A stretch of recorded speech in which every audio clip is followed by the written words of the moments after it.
Hey everyone, and welcome to A Balanced Life here at Black Star Network. And each and every week, we're bringing you tips and tools to put in your balanced living toolkit.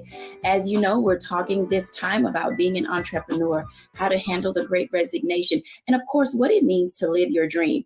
Now, hey, look, I'm just going to say it. We've all been in that space where we've had a really good side hustle, but now we're in that space of turning that into legitimate businesses. And a part of being able to turn your side hustle into a legitimate business is being able to understand all the nuances of not only what it means to run a business, but how to keep your head on straight. All right, hear me well now. How do you keep your head on straight when you're trying to run your own shop? Whatever shingle that you've hung out, whatever business plan that you have, whatever website you're trying to develop, social media platform, there are a whole host of ways and opportunities for you to begin to thrive in the thing that is your passion that you choose to pursue. Today, we're going to be joined by some amazing people. We have our contributors today, Stacey Owens, who is an author, educator, and charter school owner. We have with us today Dr. Tierney, who is our level up coach and author. And we're also going to have some special one-on-one time today with Art and Sheldana Robinson. They are the owner of Sheldeez Beauty Salon. And let me tell you, industry is everything. Hey, everybody, welcome in. Hello. Hey, I am so excited that you all are here today because we hear and see a lot of people trying to figure out how to navigate if they have the wherewithal to be an entrepreneur. And as we know, it is not an easy space. Everyone here today is running their own business. We've been doing it for quite some time, and we believe we have something of value to offer. I'm going to start with Dr. Tierney to talk to us for a moment about how do you get your mind right to start living your dream? Because we know it's a process. Dr. T. Commit to the process first and foremost, and know that it's a process. Do not think that this is going to be something that you're just going to do overnight. I know it might feel like you woke up one morning and said, I'm going to start my own business, but really like wrapping your mind around that thing, it takes some time. You know, I was actually just having a conversation with a good friend of mine who made the transition to be an entrepreneur. And I told her one of the biggest mental hurdles that you have to make is switching from a W-2 brain to a CEO brain.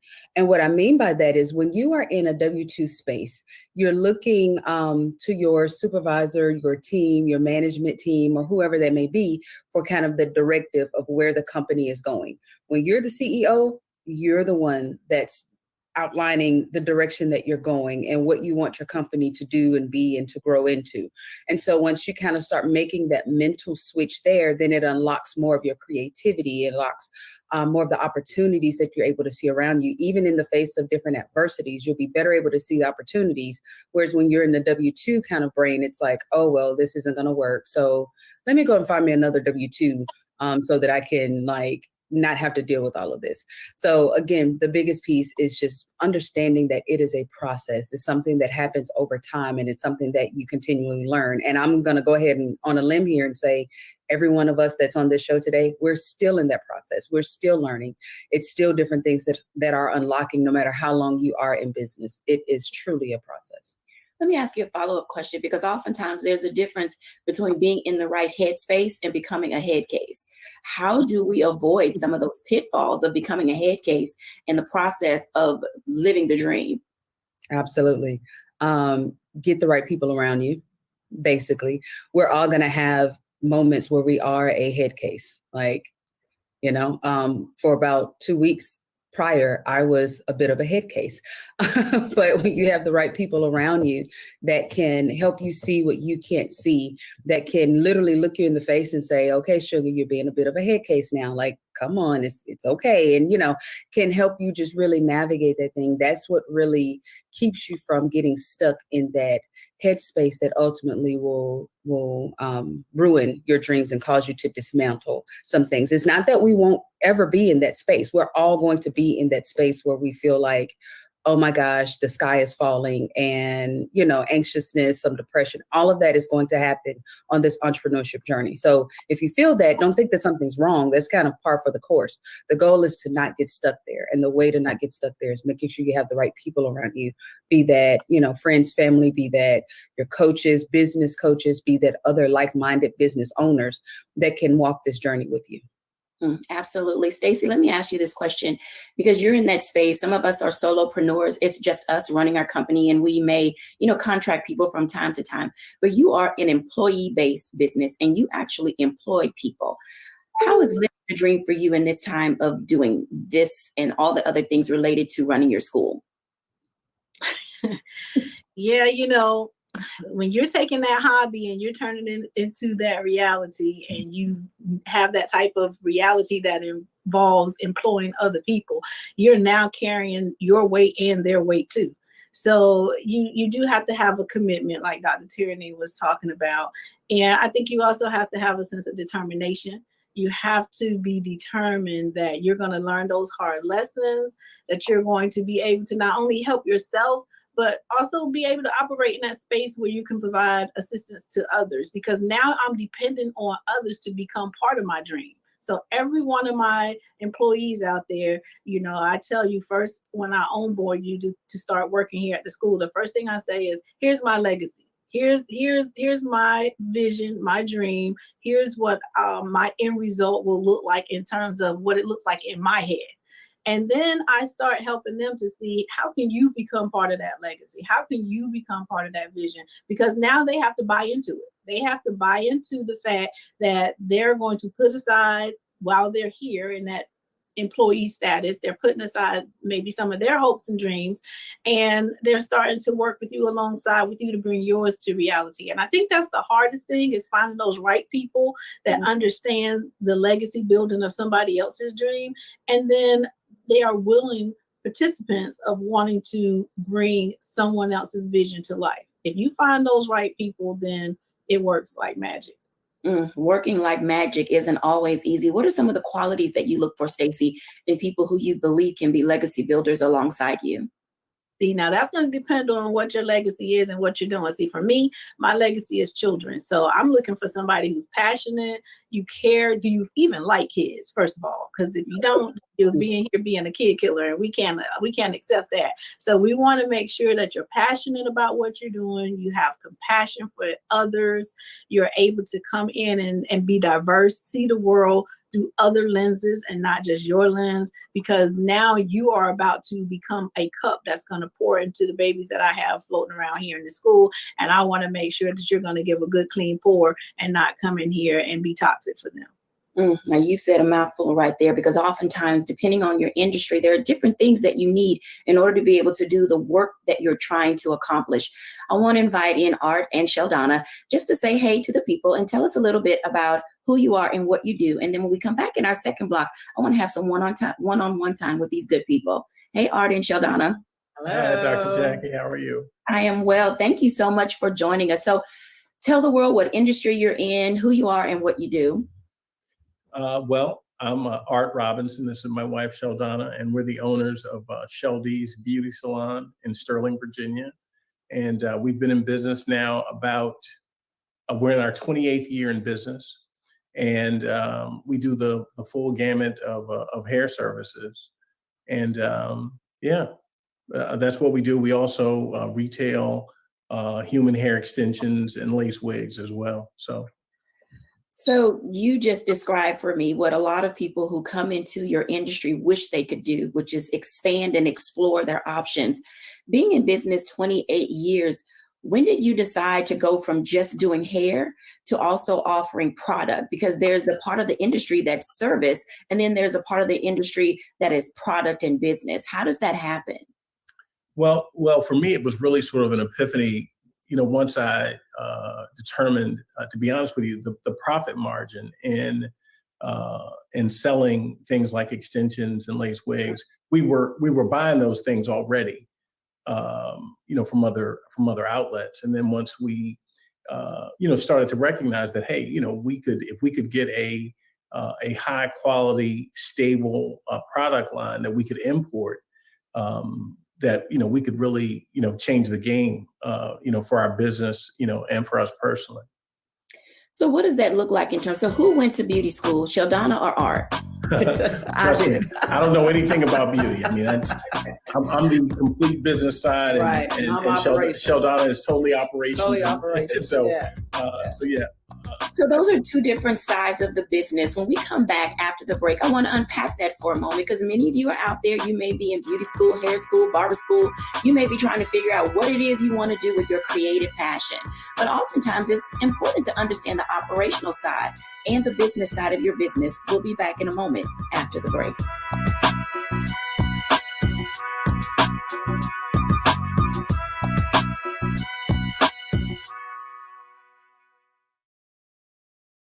Folks, Black Star Network is here. Hold no punches. I'm real revolutionary right now. Support this man, Black Media. He makes sure that our stories are told. Thank you for being the voice of Black America, Roland. I love y'all. All momentum we have now, we have to keep this going. The video looks phenomenal. See, there's a difference between Black Star Network and Black-owned media and something like CNN. You can't be Black-owned media and be scared. It's time to be smart. Bring your eyeballs home. You dig?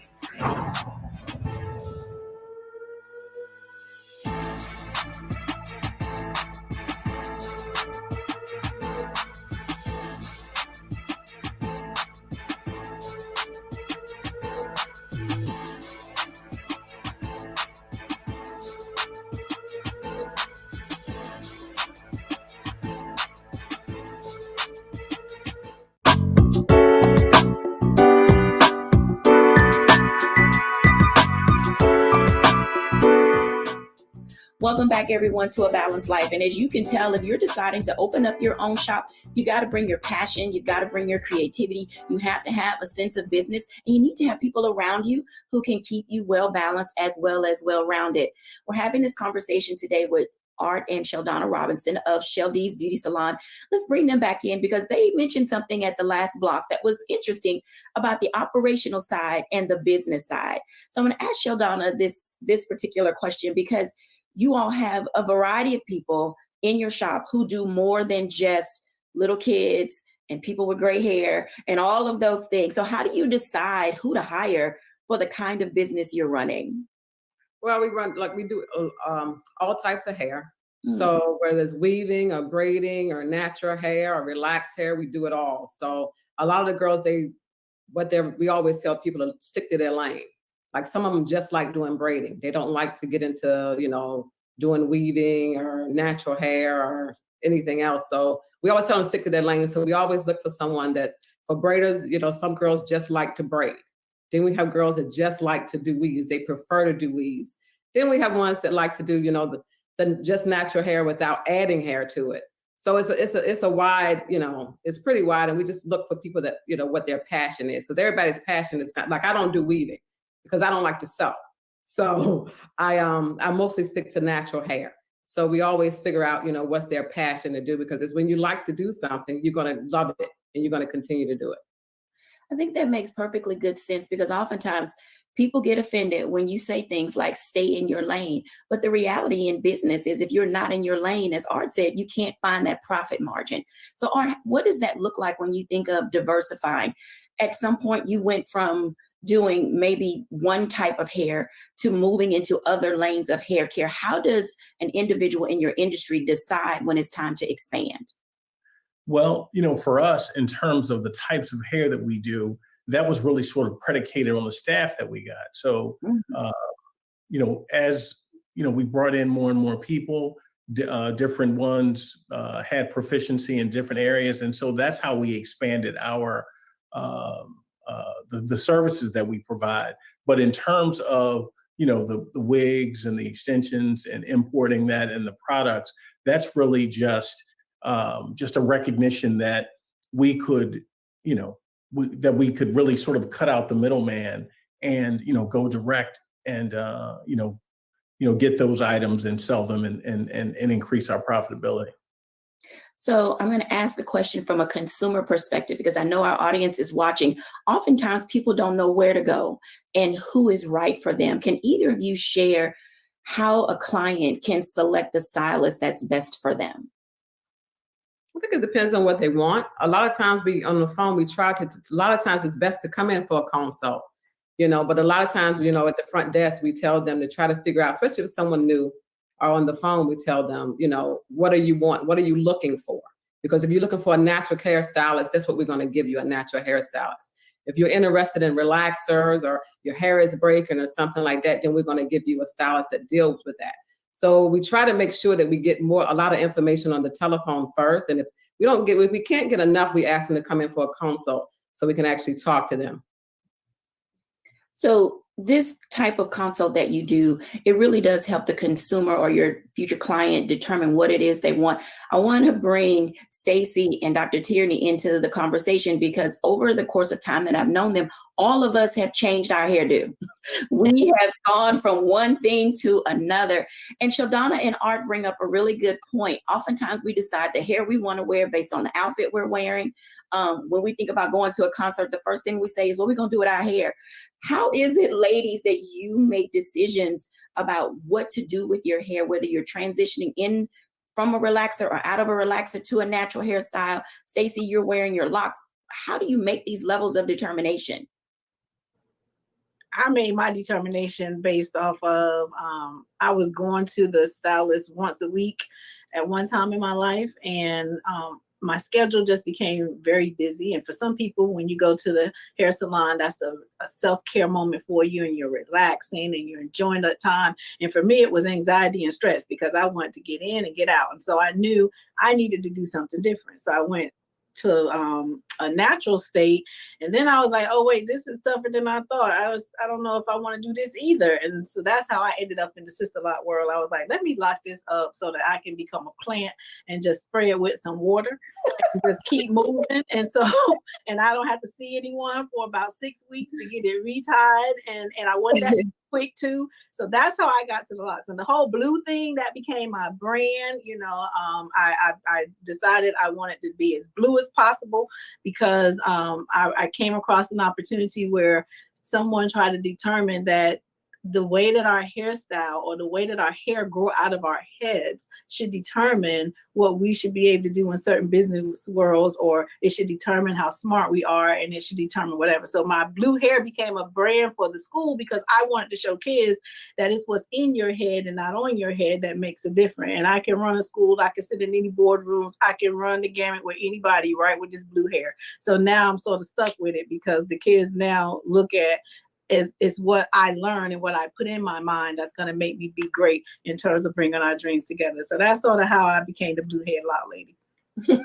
I love the story because individuality is such a very big component of who we are. And as women, certainly how we wear our hair and what we do. And I'm in the salon a lot. So I noticed that men too are also getting, their hair done. And it's a very big part of who we are and what we do.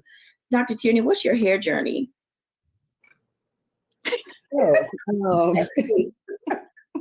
Well, so I was very much in the higher education kind of corporate space. So for years, I prescribed to your hair has to be a certain way and a certain, exactly what Stacey was saying, to exude my level of intelligence and to be accepted and da-da-da-da-da. And so I actually grew my hair out, and I wore sew-in for, several years. And I liked it that way. I liked, wearing my hair that way. And then all of a sudden, when I just got kicked off of the corporate hamster wheel and became the reluctant entrepreneur, I realized that there's so much more that I could do, with my hair, with the color of my nails. And because there was no one to tell me that I couldn't. And so it's like I had this grand awakening, and I decided that when I turned 40, I wanted to cut my hair back off. And so I researched for about a year, found an amazing stylist, and I looked at, his clients, because the main thing for me was just the health of my hair. I wanted to make sure that my natural hair was healthy, and continue to stay healthy. And went for a consultation and said, okay, when I come back, we're chopping it off. And so that's exactly what I did. Chopped it off, and it's all gone, all up under here. It's all gone. And I have not loved it any more than I thought that I could. Like, I absolutely love my hair short. I love my hair long. I love everything about it because it's me. It's a reflection and an extension of who I am. And like Stacey said, it's not about what's on my head. It's what's in my head that matters. And what was important to me was to have a stylist that understood me. That's one less thing that I have to worry about. So when I go sit in Dorica's chair, he pretty much tells me what we're going to do. he was the one that said, okay, we're tired of the brown. Let's, start going blonde. And I was like, oh, okay, are you sure? And I'm like, yeah. And so that's what we did. And now he's told me that I'm transitioning to natural. So that was never on my radar because I didn't want to deal with all the things. But yeah, now she's transitioning to natural. It'll still be short and still be sassy and still be fierce, but it'll be natural. So I have no idea what's next, what the next color is, what the next length is, because I've just kind of turned that over to my stylist who I trust and who knows me, knows my style, knows what looks good. And that's one less thing that I have to worry about. And so, yeah, we don't know where, I don't know where my hair is gonna end up, but wherever it ends up, I know that it'll be amazing and wonderful because I'm more concerned with, like Stacey said, what's in my head and what's in my heart than what's on my head.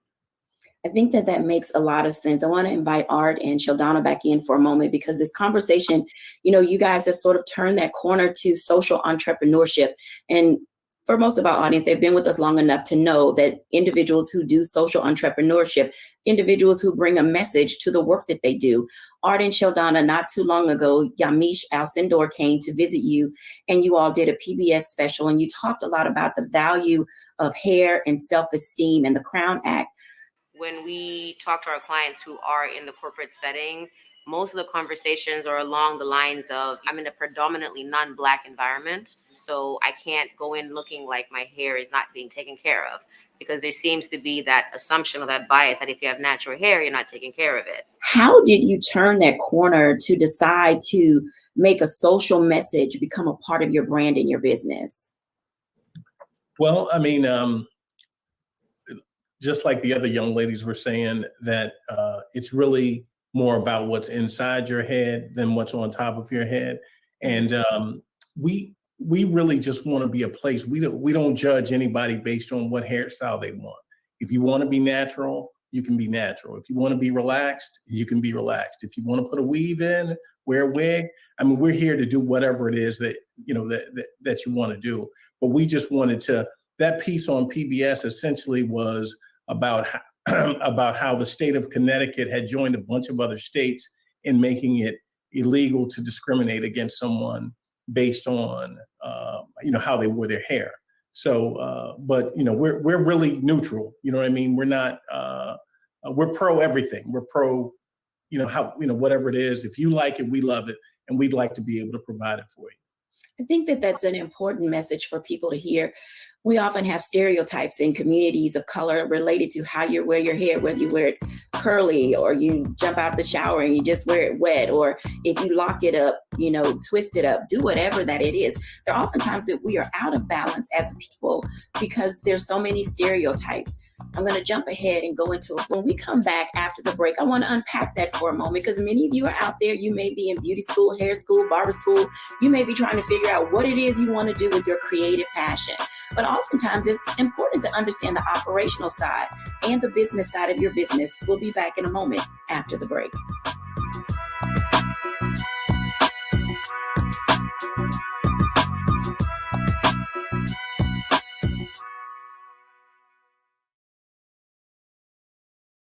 Don't you think it's time to get wealthy? I'm Deborah Owens, America's Wealth Coach, and my new show on the Black Star Network focuses on the things your financial advisor or bank isn't telling you. So watch Get Wealthy on the Black Star Network.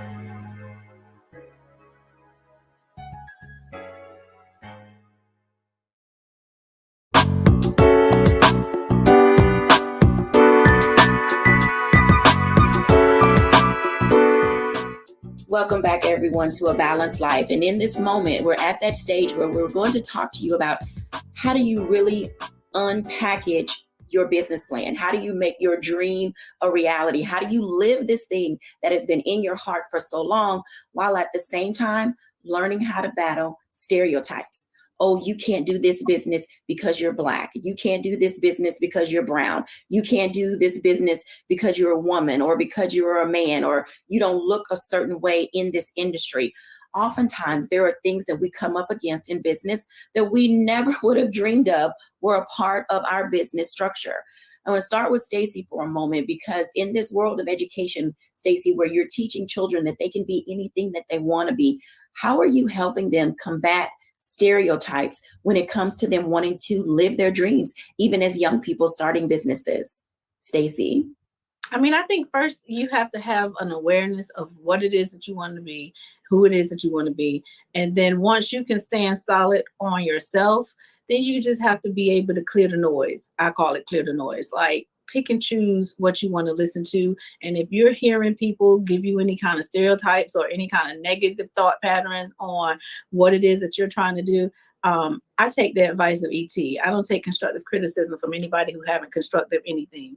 So, you know, and I've had that happen. When I started the journey of starting a charter school, I had some very powerful people in the community to tell me, you know, Stacey, you know, charter schools aren't for African-American people, they're for this group. That was stereotypical. And I was like, well, what makes our kids not to be able to deserve a certain school choice just because I'm an African-American female?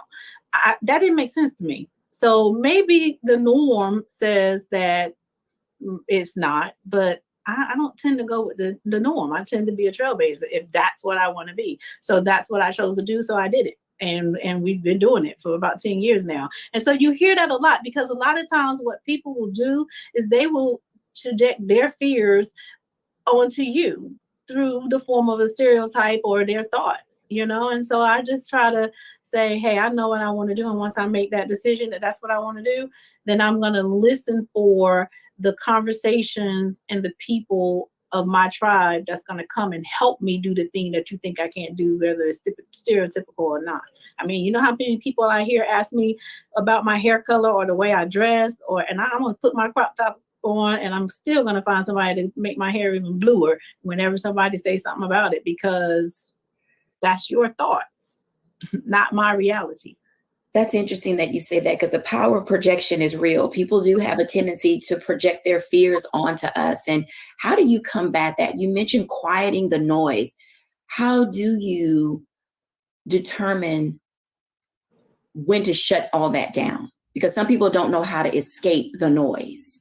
When it starts causing confusion, you start having your conversations with me and I start becoming unclear about what I thought I was going to do, because I'm listening to all this outside noise, then I'm going to go within. I'm going to go find my quiet space so that I can hear my inner God and can hear my higher being, because that's who direct my steps, not everybody else in the world. So, and usually if I'm going down a path and everything is connecting, then I know that that's the path I'm supposed to be on. I'm also smart enough to know that if I'm on a path and I'm having a lot of roadblocks, a lot of friction, I'm knowing, okay, maybe that's not the time for me to be there. So it's really about being intentional and being aware and operating in the present.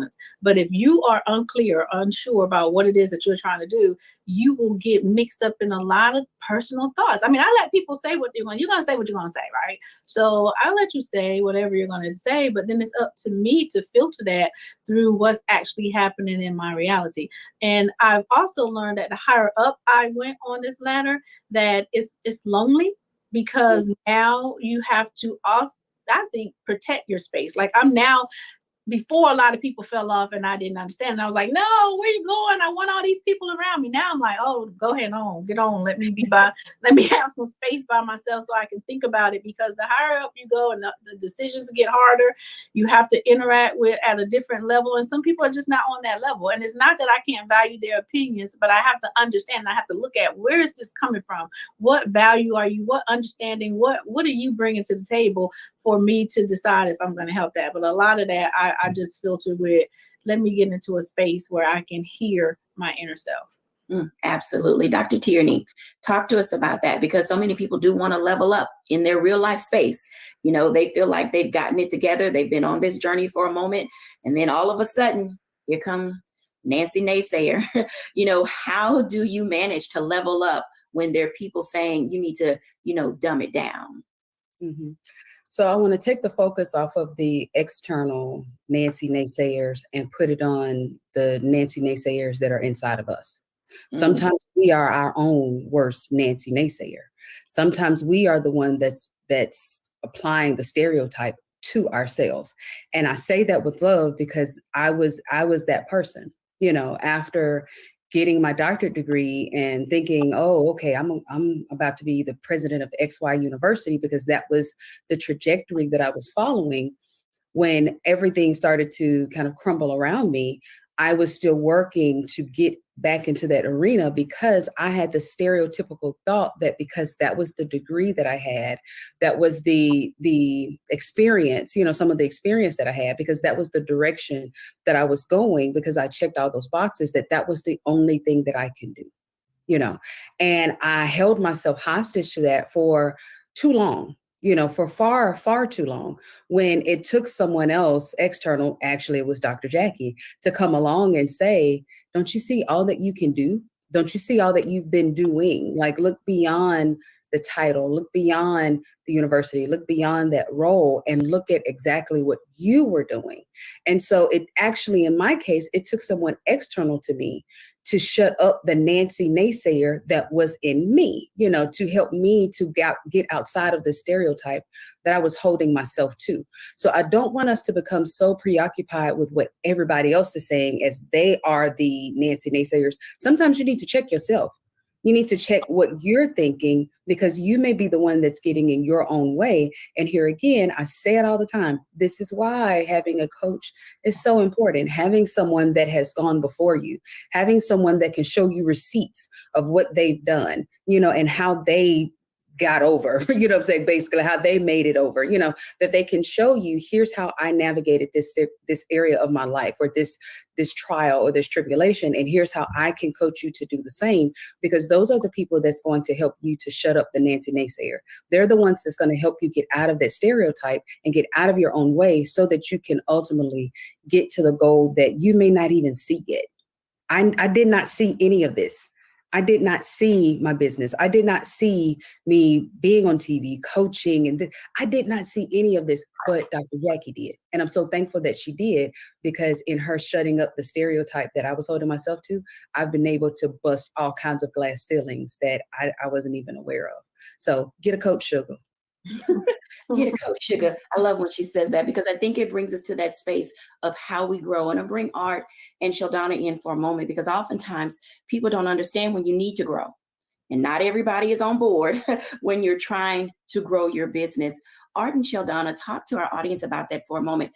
How did you know when it was time for you to grow, to relocate, to, build on, expand, all the things that you do? To be in business for 28 years, you're not where you started. You've definitely surpassed that.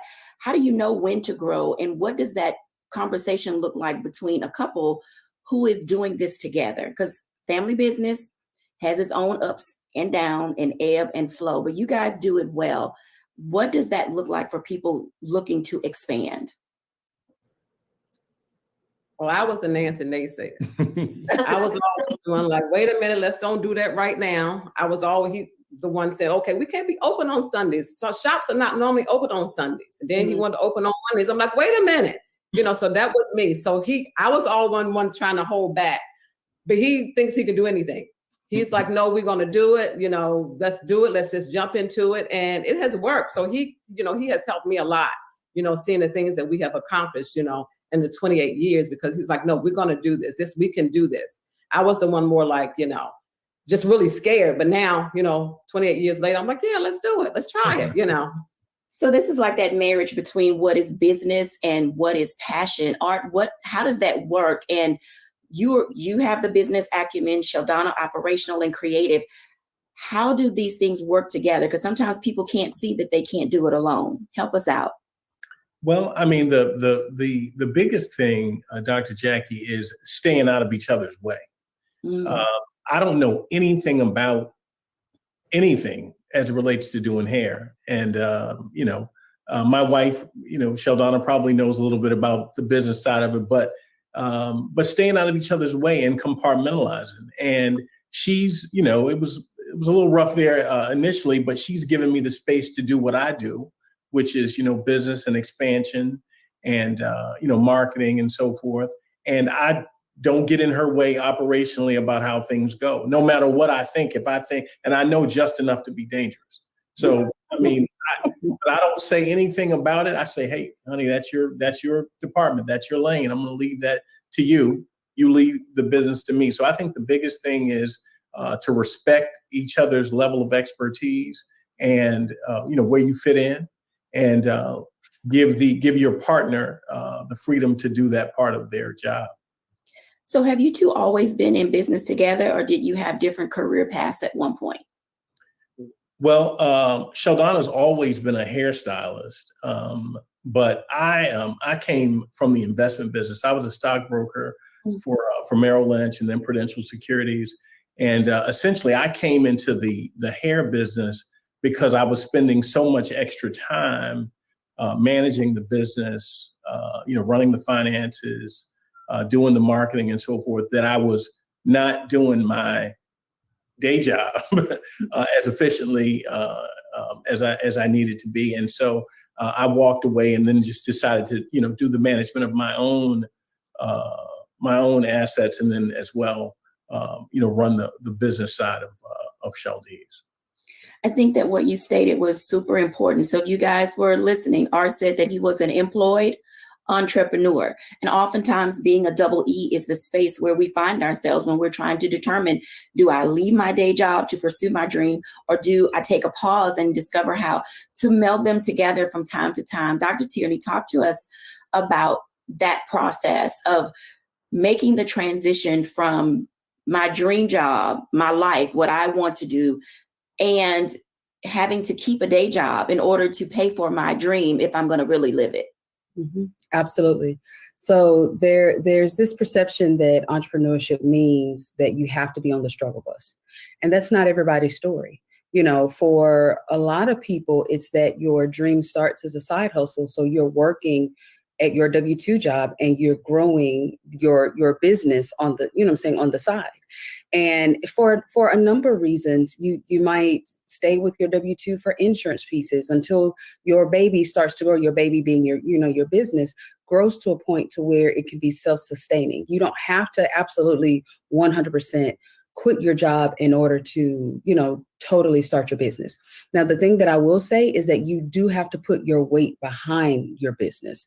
You can't treat your business like it's some hobby. You can't treat it as something that is optional, or I might do it if I get to it. If you truly want it to grow, that doesn't mean you have to totally cut off everything else, but you do have to make sure that it does have your focus.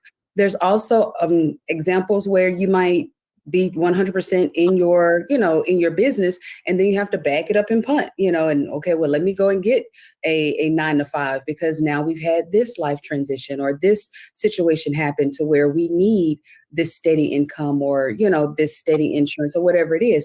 All of that is okay. The road to entrepreneurship does not look the same for everybody. It is not a one size fits all. And there is no quote unquote exact right way to do it. The right way to do it is the way that works best for you, for your industry, for your business, and for your family and for your lifestyle, period. Absolutely. When we come back after the break, let's talk for a moment about what it means to step into the space full time. We'll be back after the break.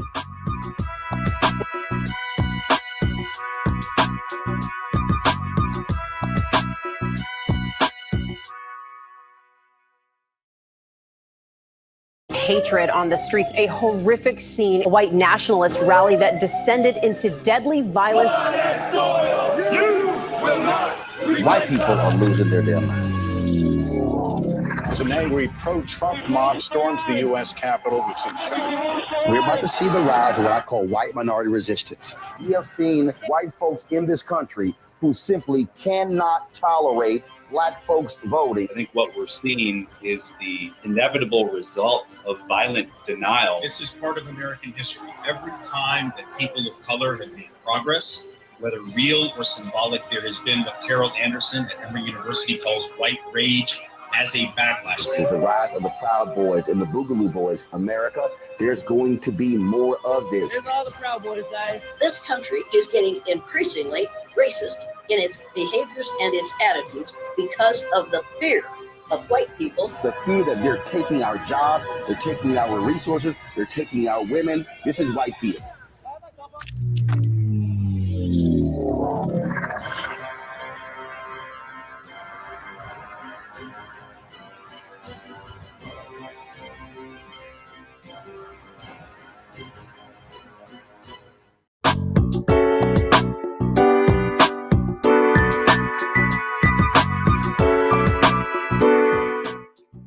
Welcome back, everyone, to A Balanced Life. And as you can tell, being an entrepreneur requires you to have your head in the game.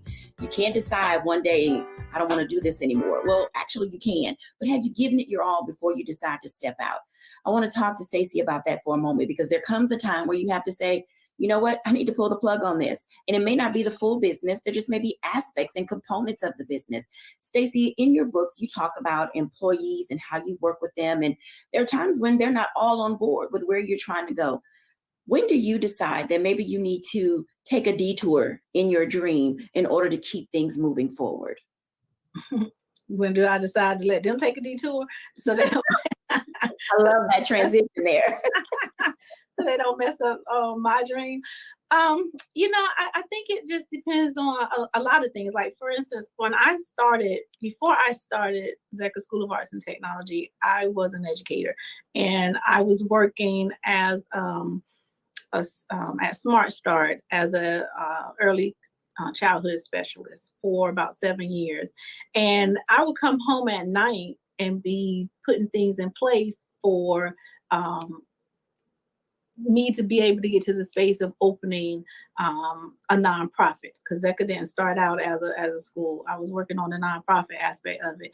And then I was able to come across this grant. And once I got the grant, I was able to run an after school program. And so what would happen is I hired people to run the after school program, and I still went to my regular 9 to 5 because it wasn't enough money in the grant. It was only like $50,000 to start with. So it wasn't enough money that was going to pay me a salary so that I can be able to step out of my regular 9 to 5 job. And then once I was able to secure some additional funding and some of my numbers grew, and I got to the point where I can move over and employ myself to run the program, I just jumped. But every day I had to work that 9 to 5, and then I had to come home and work another, 8 to 12 to work on building up what I needed. And a lot of people thought I was crazy because I was spending a whole lot of time. I was tired. I was exhausted. I was gaining weight. I was doing all that, but I was determined. I was determined that eventually this dream of mine was going to come into full circle so that I could be able to move over and start doing the thing that I wanted to do, because I knew I was, told to start a school. But I think you determine when to make your moves just off of what makes financial sense to you as well. Because I also had 2 personal kids. So I couldn't just jump and be like, oh, okay, to figure it out. And I think that's when I'm working with some of my employees, and I'm telling them, like I tell all my teachers, you guys should have a second stream of income, because people love to complain about how teachers aren't making enough money. Well, you have a gift and talent. So figure out what your gifts and talents are and start you a second stream of income. And then, and I don't ever, discourage that. If your gift and talent can carry you into becoming an entrepreneur, I think that's what you should do, because if that's what you want to do passionately, you should strive to do those things.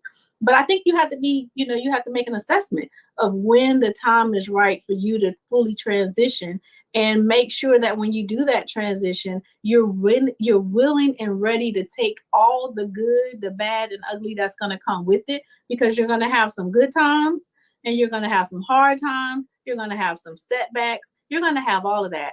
And if you are not determined, then what will happen is you'll find yourself out in this entrepreneur boat, and you'll be remembering what it felt like when it was just a hobby, and it'll be easy for you to revert back to hobby status. So it really just determines on your grit. Like, what do you want to do and how you want to look, so that you'll know when you want to jump.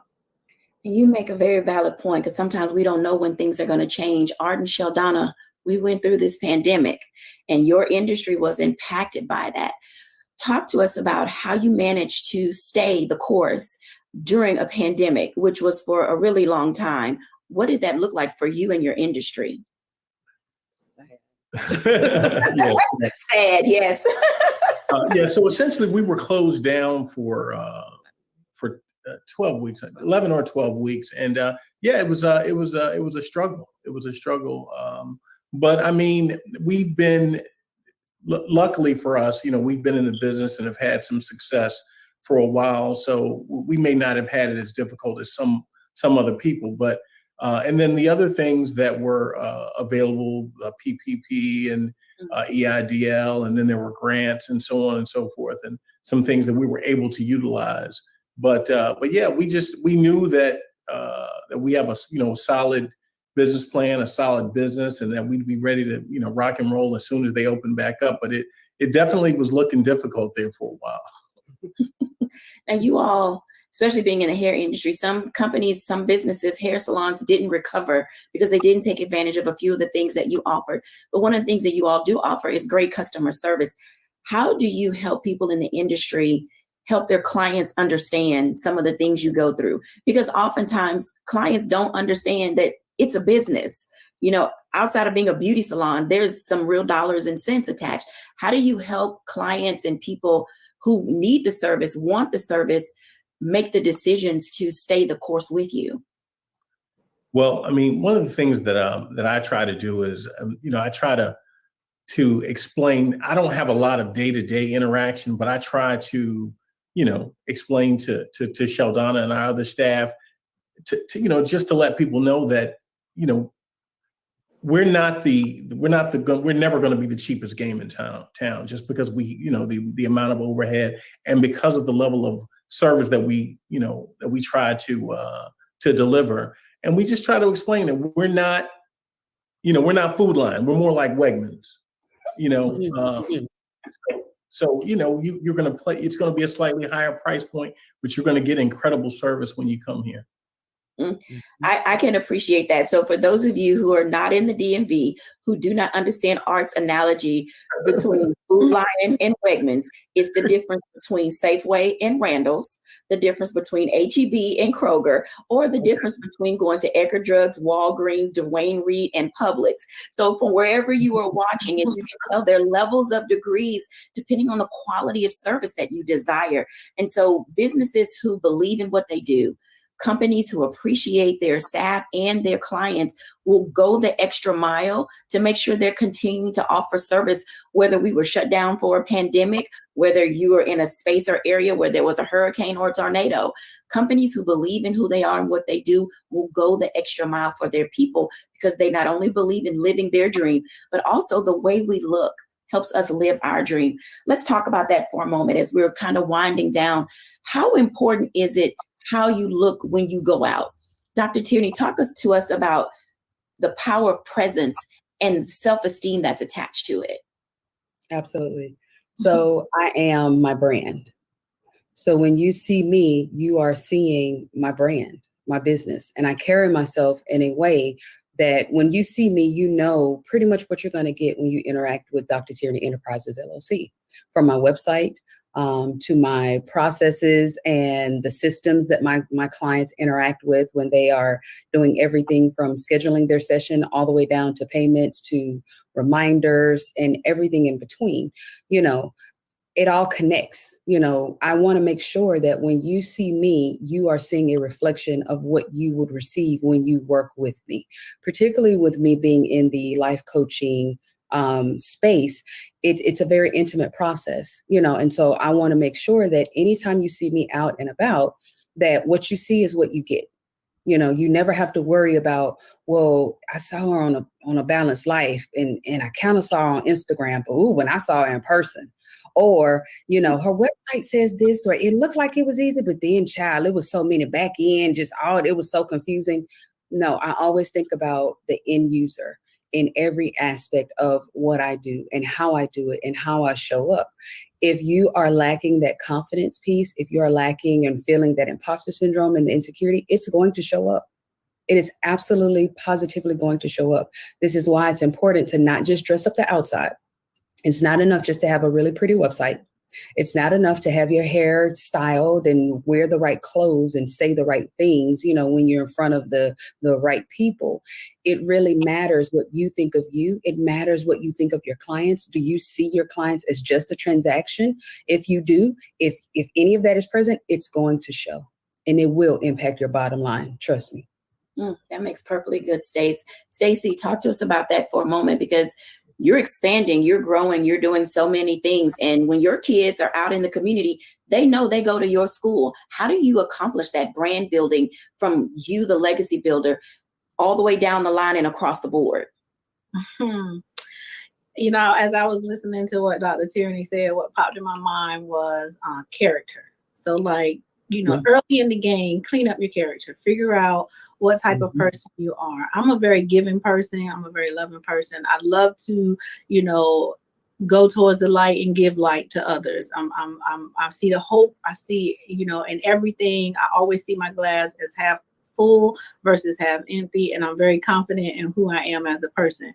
And every time I interact with a child or a family, I'm always looking at it from a standpoint of what can I give to you that will help make your situation better and help you be able to be in control of making your situation even better. So my character traits within me is something that, I had to work on over the years because it was there, but you don't know it. And you may not always operate from that side, and you can't articulate that so much. So now I'm in a space where I can do that. And then when you go down to your brand, the population that I serve, you have to be relatable. You have to be somebody that they can relate to. So I'm just a little old poor girl from the hood. I'm going to always be that person, right? I'm going to always be from the hood, but I don't have to be of the hood. So I've learned how to operate in different settings. And so when I said earlier that there's people in the community who might say, well, I don't like the way she dressed, because you catch me when I'm not at my 9 to 5. I might have on some jeans and a crop top of my brand, right? It's respectable, but that's just, I'm still young. That's what I want to do, and that's what I'll do. But I teach kids that, and I teach people around me that is how you interact with people, is how you interact in your situation that's going to make a difference in the lives of others. Because of my jeans and my crop top, I can see a teenage girl who now will listen to what I have to say because she don't think that I'm being some overly PhD smart person. And there's nothing wrong with that, because I'm working on my PhD and I'm almost at that juncture too.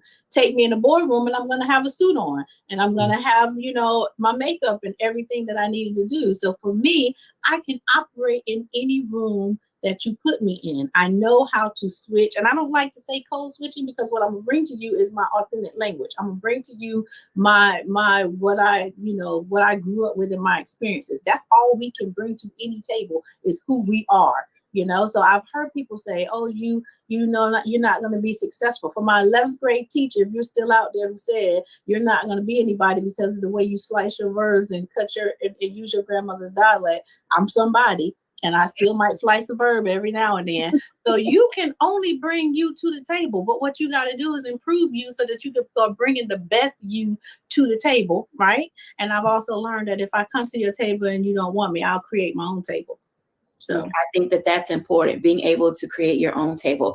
I want to give Arden Sheldana the last words in this block. And Arden Sheldana, my question is, what is one tip or word of advice that you would give people in your industry to keep moving forward?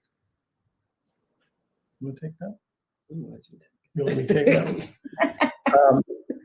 I would just suggest focus, absolute focus and determination. And like one of the young ladies was saying earlier, don't listen to anybody. Don't listen to naysayers. Believe that you can do anything, and make a plan.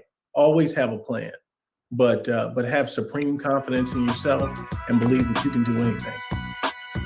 I like that. Thank you all for watching today, and thank you for sharing these tips and tidbits. When we come back, I'll give my reflections.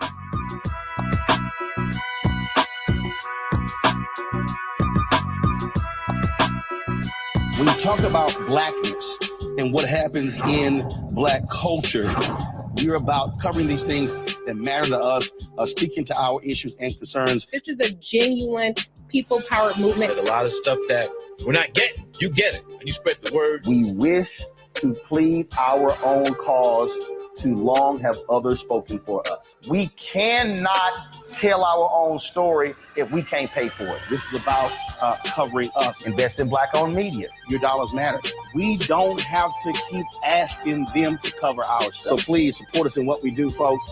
We want to hit 2,000 people, $50 this month, raise $100,000. We're behind 100,000, so we want to hit that. Your money makes this possible. Take some money orders. Go to P.O. Box 57196, Washington, D.C. 20037-0196. The Cash App is $RM Unfiltered. PayPal is R Martin Unfiltered. Venmo is RM Unfiltered. Zelle is Roland at RolandSMartin.com.